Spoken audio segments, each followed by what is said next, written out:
some alone time to think? Alright then, Paimon won't disturb you.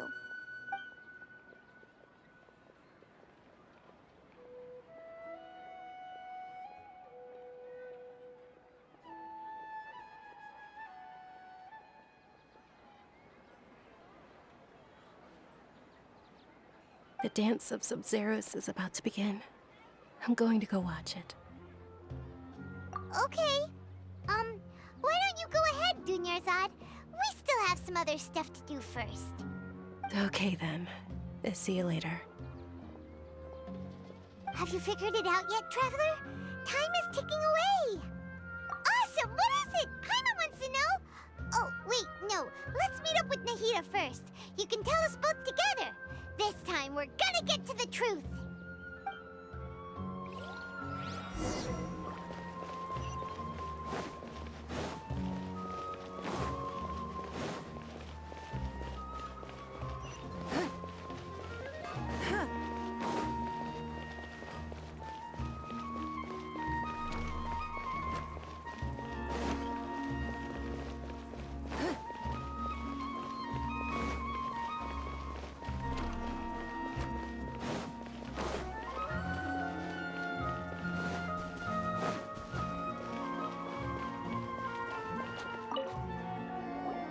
You're back!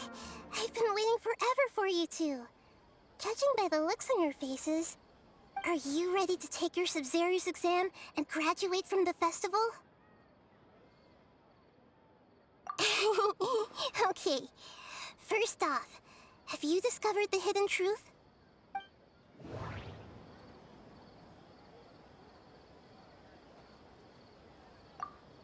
We've already experienced the Sabzeruz festival many times, and the day of the festival seems to be in a perpetual samsara. Okay, Nahida said the Akasha relies on the power of a gnosis to operate, as it is the manifestation of the God of Wisdom's power. It compiles the wisdom of the entire populace, and it grants knowledge to the people. All the bizarre spaces I saw outside the city had one thing in common: a lack of human presence. Those spaces remind me of dreams, like the one I had in the Avidia Forest, except these have no sign of human presence. The moon, illusions, and lies. People in Sumeru don't dream. What a strange phenomenon.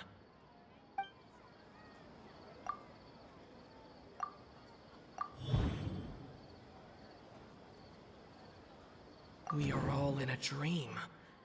It isn't that the people of Sumeru don't dream. Rather, the Akasha is taking their dreams from them. People in Sumeru think they don't dream.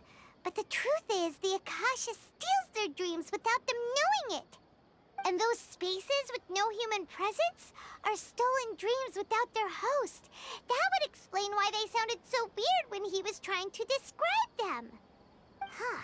So people in Sumeru do dream after all. Correct answer. Now, how did you conclude that the Akasha is capable of this?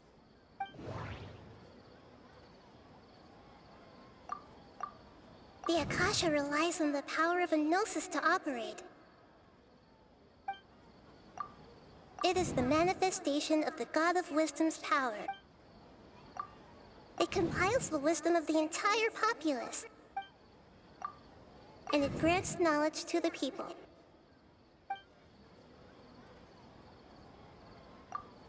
That doesn't sound right.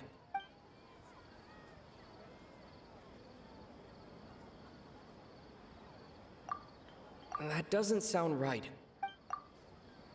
Oh, okay. Those dream-controlling creatures in the forest also get their power from the Dendro Archon, right? That would explain why the Akasha has the ability to control people's dreams, too. But is stealing everyone's dreams really how the Akasha compiles their wisdom? Dreams are fantastical, complex, and full of imagination. People's brains are the most active when they're dreaming. In other words, Dreams are rich bundles of human wisdom. So in other words, the complete opposite of how Hypatia understood it. Paimon remembers her saying that the sages think dreams are foolish delusions, and the fact that no one dreams is a blessing from Greater Lord Rukkhadevata.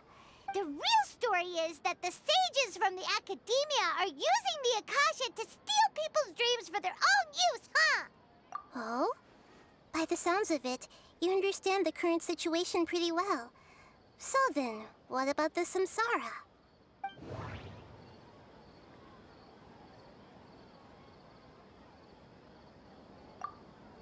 The Grand Sage said, "Go celebrate the birth of that god to your heart's content."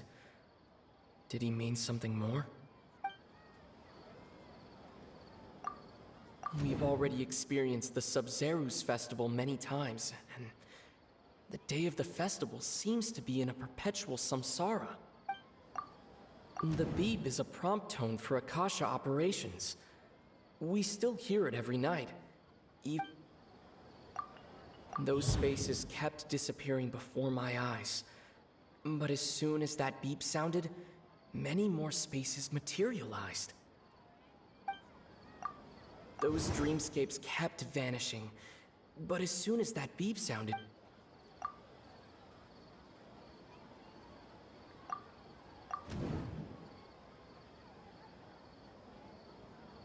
Correct. The Akasha is keeping each person's brain in a constant dream state, but also separating their consciousness from their own dream. Their disembodied consciousness is placed inside the collective dream of the Sabzeruz festival along with everyone else's, while their now vacant dreams are harvested by the Akasha. No one is any the wiser as another day passes in the dream, and so begins another samsara cycle. People wake up to yet another dream about the Sabzeruz festival. The dreams that belong to them are once again harvested by the Akasha, and so it continues.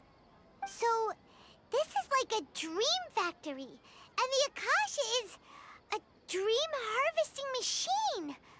Did Paimon get that analogy right? Very good, Paimon. Using analogies well is an excellent habit to get into. Okay, so that beep we keep hearing is actually from our real-life Akasha terminals. Taking off our terminals in this dream doesn't do anything. All right, last question. Who am I?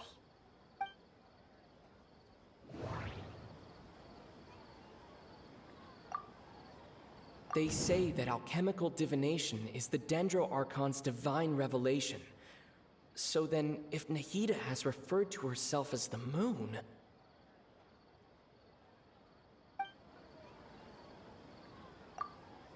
Now that I think about it, wasn't illusions a hint that we're all dreaming? Now that I think about it, wasn't illusions hint... So you noticed. I thought that one would be the hardest question. That's why I put it last. That wasn't hard at all. Even Paimon guessed that. Everything about you is different. We just didn't want to expose you is all. Now that you mention it, Nahida, you've been hinting to us since the very beginning. It's funny. Thinking back to when we were asking all over the place for info about Lesser Lord Kusanali, Paimon didn't expect to meet you like this. Yes, those can wait until we're back in real life.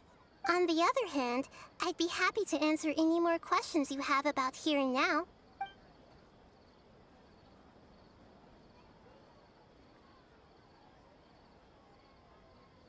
Can humans really keep dreaming forever like this? We might say your mental fatigue has already answered this question. Eventually, there's only so much that people can tolerate. Especially those whose health is compromised to begin with, like Dunyarzad. This relentless exploitation takes an even harder toll on them. People's lives are at stake here, and nobody knows a thing! Deceiving the people of Sumeru with no regard for their safety. No matter what they're trying to do, this is unforgivable. After we end the Sabzeruz Festival Samsara, we have to look into them. How can the sages of the Academia do this behind their Archon's back? In the end, I'm just the moon. The real sun is long gone. A sun and a moon? Nahida's talking in riddles again. Oh, we're out of time today. I'll tell you how to break free of the samsara tomorrow. See you then.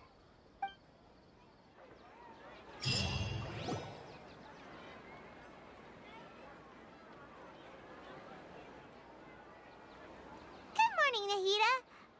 Wait. Now that Paimon remembers everything, should we instead say good morning, Lesser Lord Kusanali? Hey, what's wrong, Nahida?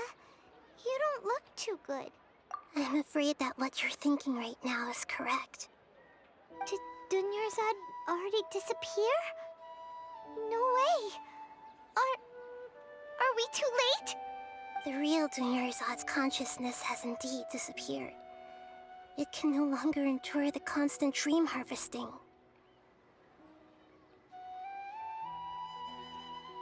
Paimon can't believe it. Wait, so what about that other Dunyarzad? Just what is she? Is she also going to disappear? She's actually something like a puppet, but not completely. The real Dunyarzad's consciousness could no longer keep playing her role in this dream. So another Dunyarzad appeared to replace her in the dream. Just like the grass and the trees, that Dunyarzad is just a building block of the dream that helps to keep it going. But personality-wise, she's nothing like the real Dunyarzad. Puppets are stiff and can't copy a living person's vitality. After all, they're just there as filler. You know, speaking of which, the old Dunyarzad might not have been too different from a puppet. Dunyarzad truly believed that she met you within her consciousness, and it was you who inspired her. So you do remember her after all. Yes. Back then, her family was overly protective of her. No one cared about her personality or thoughts. It was as if she only lived to stall her Elazar. I just gave her a little wisdom so she could look at life in a new way. So that she could be her own person. But even so, she's still... far from it. I'm still a long way off from being a real Archon. I couldn't even save her. If I were a competent Archon, I wouldn't have let my most faithful follower die at the Sabzeruz festival with so many regrets. Please don't beat yourself up over it, Nahida. It's the sage's fault, and theirs alone. I'm not beating myself up. All I did was to rationally observe the distance between myself and a real Archon. Don't be like that, Nahida. Even real Archons are still allowed to be sad.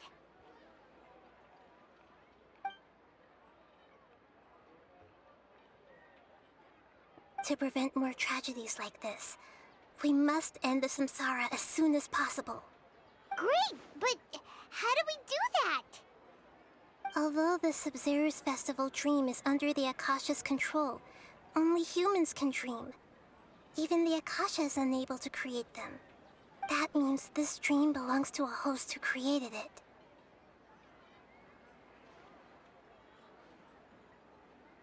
Huh? So, how should we find that person? Well, if this is someone's dream, then everything here must come from deep within their consciousness. Which means, with the power of imagination, they can change anything in this dream. Imagination? What do you mean by that? Imagination means breaking through what you perceive as normal. Like when a server at a tavern brings a plate to you, you'd naturally assume that food is on it. However, if you're the dream's host and you become aware that you're dreaming, when you imagine gold and more on the plate, the dream will respond in kind, and the server really will bring you gold and mora. But right now, our host is unaware that this is a dream. No matter how many times they're served, it will always be food. Find some way to make that person realize that they're dreaming. Usually, once that happens, the person will wake up and the dream samsara will be broken. How are we going to find them, though? If it could be anyone, it'd be like looking for a needle in a haystack. And even if we did find them, how are we supposed to make them realize they're dreaming? After all, like you said, don't wake a sleepwalker. It's extremely difficult, yes. But the only ones who can do it are you two. Remember, everything you've achieved up to this point has all been for the sake of finding the host and ending the samsara. As for me, during this time, I'll be out of town. Out of town? Are you going to that place full of dreams where the traveler went? Yes, I want to try something. There must still be a small wisp of possibility. Hurry and go. Dreams are supposed to be fantastical, romantic, and full of pleasant surprises. Unnecessary things like this samsara need to end. Paimon's still a little upset that we've come this far only for Dunyarzad to... She was such a good person, with such a simple wish. But fate was against her. Yeah, saving Dunyarzad is what kept us going this whole time. But we mustn't lose hope, Traveler. Dunyarzad would definitely want to see us save everyone else. So let's break the samsara for her sake. Paimon's wondering, do you think the sages would get one of their own to be the host of this dream? Feels like it would be easier to control it that way, no?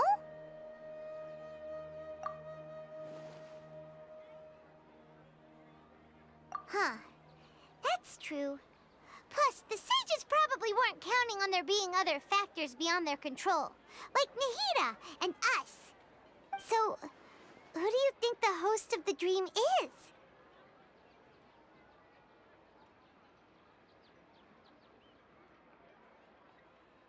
Oh, that would make sense. Ferris, the Knight of Flowers, is a symbol of the whole Sabzeruz festival, right? Pretty core character. Let's go ask him some questions, shall we?